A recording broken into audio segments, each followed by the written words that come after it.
Hello বন্ধুরা, আজ আমি পররাষ্ট্র মন্ত্রণালয়ের একটি বিষয় নিয়ে কথা বলতে চাই। গতকাল আমি একটি কন্টেন্ট দেখছিলাম জনাব আকবর হোসেন নামে এক ভদ্রলোকের। সেখানে তিনি আমাদের নতুন পররাষ্ট্র সচিব নিয়োগ নিয়ে কিছু কথা বলেছেন মূলত, এবং ওনার কথা মতে যে আমাদের যে গুঞ্জন আমরাও শুনেছি, সেটি হচ্ছে যে আমাদের বর্তমানে নিয়োগগ্রস্ত জাতিসংঘ স্থায়ী প্রতিনিধি জনাব সালাউদ্দিন নোমান চৌধুরী পররাষ্ট্র সচিব হিসেবে নিযুক্তি পেতে পারেন। বাট উনি বলেন যে সরকার নাকি এই সিদ্ধান্ত থেকে সরে এসেছেন, তাকে আর পররাষ্ট্র সচিব হিসেবে নিয়োগ করা হচ্ছে না।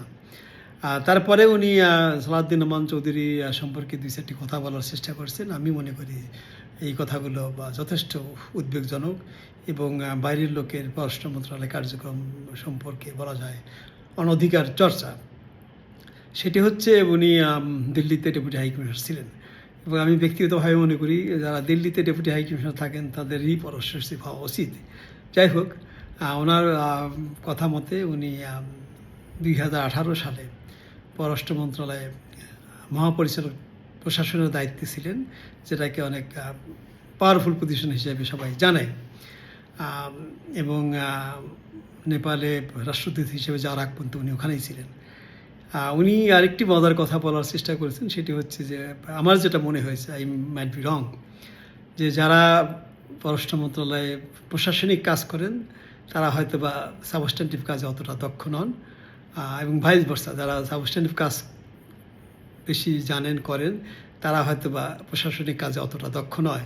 কিন্তু আমাদের সবার জানা দরকার যে পররাষ্ট্র মন্ত্রণালয়ের ট্রেনিংগুলো এমনভাবেই হয় যে যে কোনো অফিসার যে কোনো কাজ যখন দরকার, যেখানে দরকার সেটি করতে পারে,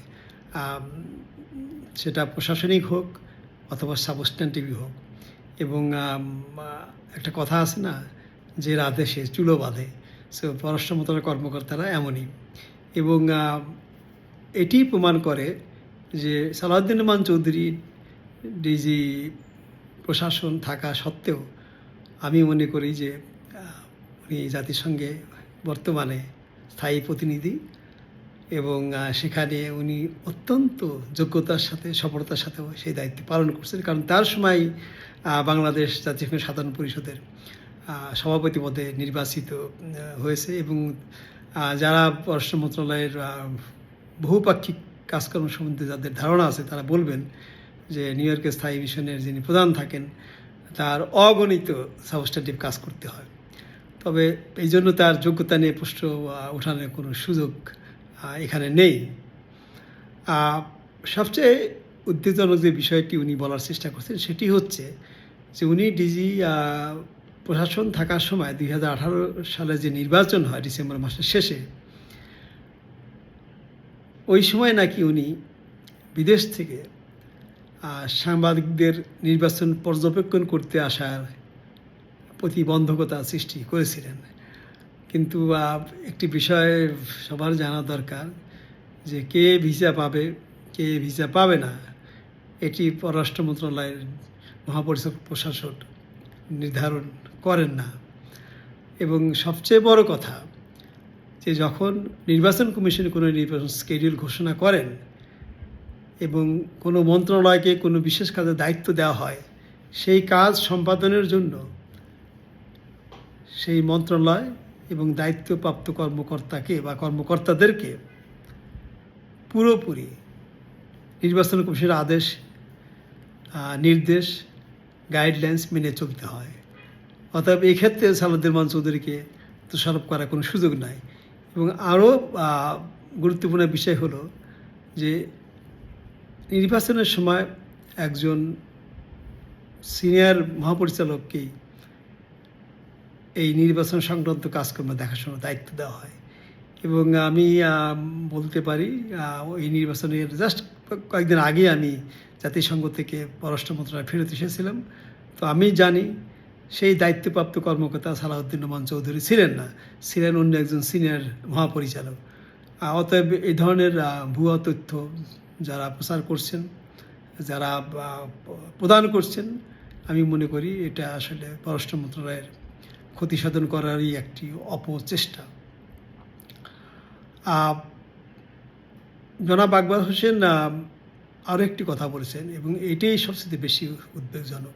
সেটি হচ্ছে যে 2018 সালের নির্বাচনে যে সমস্ত ডিসিএসপি যারা দায়িত্বপ্রাপ্ত ছিলেন বিভিন্ন জায়গায়, তাদেরকে বর্তমান সরকার অনেককে অবসরে পাঠিয়েছেন, অনেককে ওএসডি করেছেন এবং ওনার কথা শুনে আমার মনে হয়েছে যে যেহেতু সালাউদ্দিন রহমান চৌধুরীও মহাপরিচালক প্রশাসন ছিলেন, যে তিনি কিভাবে এর থেকে পরিত্রাণ পান। শুধু পরিত্রাণ নয়, যে ওনাকে কিভাবে পররাষ্ট্র সচিব হিসেবে নিয়োগের জন্য বিবেচনা করা হয়।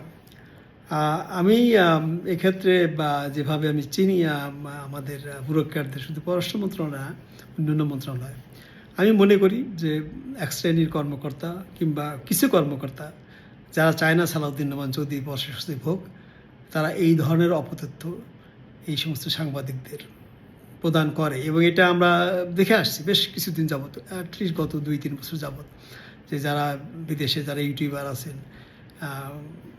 যারা সোশ্যাল মিডিয়াতে অনেক সরব, আমি নাম বলবো না, বিশেষ করে কয়েকজন সাংবাদিক, তাদের আপনি দেখবেন যে তারা পররাষ্ট্র মন্ত্রণালয়ে অনেক গোপন নথি এবং কর্মকর্তাদের ব্যক্তিগত তথ্য তারা প্রচার করে যাচ্ছেন এবং এটা তাদের জানার কথা না, পাওয়ার কথা না। এগুলো প্রদান করেছে পররাষ্ট্র মন্ত্রণালয়েরই কিছু কর্মকর্তা, which is very unprofessional, and they are digging their own grave and they should refrain from doing this, no matter who he or she is. জনাব আকবর হোসেন আরও একজন কর্মকর্তার কথা বলেছেন যে আমাদের যিনি বর্তমান পররাষ্ট্রমন্ত্রী, উনি জাতিসংঘ সাধারণ পরিষদের সভাপতি হিসেবে কয়েকজন কর্মকর্তাকে ওনার ব্যক্তিগত স্টাফ হিসেবে পররাষ্ট্র মন্ত্রণালয় থেকে নিয়ে যাচ্ছেন এবং তাদের একজনের বিষয়ে জনাব আকবর হোসেন বলেছেন, তার অতীত সম্বন্ধে অনেক কথা উনি বলার চেষ্টা করেছেন। কিন্তু আমি আপনাদেরকে বলতে চাই যে আমাদের পররাষ্ট্রমন্ত্রী মহোদয় অত্যন্ত smart person. I used to know him until 2006 or 7. So উনি জানেন ব্যক্তিগত কর্মকর্তা হিসেবে কাকে নিতে হবে, কখন নিতে হবে। এবং আরেকটি বিষয় হলো যে ব্যক্তিগত কর্মকর্তা পছন্দ অপছন্দের পুরো দায়িত্বই যিনি তাদেরকে বাছাই করেন তার। এখানে বাইরের লোকজনের ওকালতিতে কাউকে বাদ দেওয়া এবং কাকে নেওয়া আমি মনে করি না যে ওনার মতো একজন দক্ষ স্মার্ট ফরেন মিনিস্টার এটি শুনবেন বা করবেন। সবশেষে যে কথাটি আমি বলতে চাই সেটি হচ্ছে যে আমাদের যে সমস্ত সাংবাদিক ভাইয়েরা কিংবা কন্টেন্ট ক্রিয়েটররা যারা পররাষ্ট্র মন্ত্রণালয় সম্বন্ধে বিভিন্ন কন্টেন্ট করেন, এটি বিষয় খেয়াল রাখতে হবে। Foreign ministry is the first line of defence for any country. পররাষ্ট্র মন্ত্রণালয়ের সুনাম নষ্ট করা, তাদেরকে দুর্বল করা মানেই একটা দেশের পররাষ্ট্র নীতি প্রণয়ন এবং বাস্তবায়নকে ক্ষতিগ্রস্ত করা। এতে শুধু পররাষ্ট্র মন্ত্রণালয়ের ক্ষতি নয়, মূল ক্ষতি হলো আমাদের দেশের এবং এটি থেকে আমি মনে করি আর সংশ্লিষ্ট সবার বিরত থাকা দরকার। সবাইকে ধন্যবাদ।